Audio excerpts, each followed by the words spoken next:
ஒரு காலத்தில் மிக சக்தி வாய்ந்த ஒரு பேயன் ராக்டபிஜா தேவதைகளுக்கு எதிராக போராடி வந்தான். அவனுக்கு அற்புதமான ஒரு பணி கிடைத்தது. அவன் இரத்தத்தின் ஒரு சிறிய அழுக்கையும் நகலான புதிய பேய்களாக மாறும். தேவதைகள் சோகமாக இருந்தன. அவன் மீது எந்த ஒரு காயமும் அவரின் படை அதிகரித்துவிடும். அப்போது அவர்கள் பார்வதி மாதைக்கு முன்பாக வந்து அவளை காளி என்ற குரோரமான வடிவமாக மாற வைக்க சப்தித்தார்கள். காளி கண்களில் ரெகிழும் காமம் மற்றும் நாக்கின் தீப்பரவியுடன் போரில் சென்று ராக்டபிஜாவை தாக்கினாள். அவள் அவனை தாக்கும்போது அவள் அவனின் இரத்தத்தை எடுத்து குடித்துவிட்டாள். அதே நேரத்தில் அவன் கிலோன்களை முடித்துவிட்டாள்.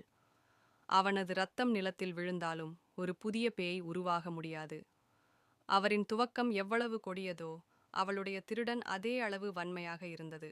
காளி இவ்வாறு அனைத்து பேய்களையும் அழித்துவிட்டாள். ஆனால் அவள் தன்னை அடக்கவில்லை. இப்போது அவள் உலகத்தை அழிக்கும் நிலைக்கு வந்துவிட்டாள். இப்போதுதான் சிவன் அவளது பாதையில் படுத்துவிட்டான். அவளும் அவனை கண்டதும் அடங்கிப்போய் போர் முடிவுக்கு வந்தது.